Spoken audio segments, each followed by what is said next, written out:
Hi guys, welcome to my video. আমি কণা। আজকে আমার থাইল্যান্ড ট্যুর পার্ট 2তে আমি যে হোটেলে আসলে ছিলাম সেই হোটেলের ভিডিও একটা শেয়ার করব। এটা হচ্ছে সুকুমবিতে, হোটেলটির নাম হচ্ছে রামচিত হোটেল। এটি এয়ারপোর্ট থেকে আমাদের এখানে আসতে সময় লেগেছে 40 মিনিটের মতো, জ্যাম কম থাকলে আধা ঘন্টার মতো সময় লাগে। এটা একটা 3 স্টার হোটেল। আমাদের ব্রেকফাস্টটা কমপ্লিমেন্টারি ছিল, আপনারা দেখতেই পাচ্ছেন। এখানে ওদের ব্রেকফাস্ট আইটেমে অনেক কিছুই থাকে, একটা সেট মেনু থাকে, সাথে অ্যাডিশনাল অনেক কিছু থাকে, আপনারা চাইলে নিতে পারবেন।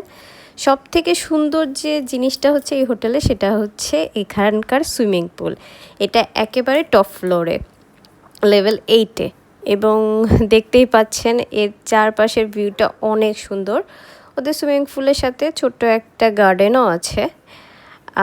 আমি এখানে এসেছিলাম আসলে বিকালের টাইমে, এবং বিকালের টাইমে একেবারেই লোকজন নেই।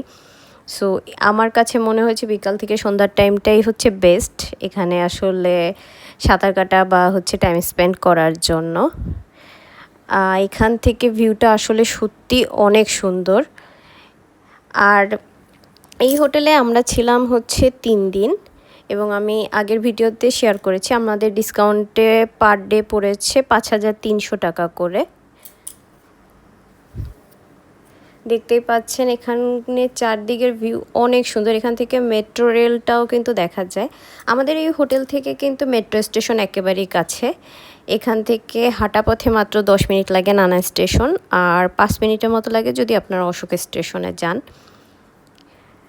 আমি সন্ধ্যার একটু আগে বিকালের দিকে সুইমিং পুলে অবশ্য একবার নেমেও ছিলাম। এই টাইমটা আসলে একেবারেই ফাঁকা থাকে, রাতের দিকেও আসলে আসা যায়। এখানে রাত 10টা পর্যন্ত সুইমিং পুলটা ওপেন থাকে, কেউ চাইলে সন্ধ্যার পরে এসেও সুইমিং পুল ইউজ করতে পারবে। কিন্তু আমার কাছে মনে হয়েছে ছবি তোলার জন্য বেস্ট টাইমটা এই যে বিকালের টাইমটা।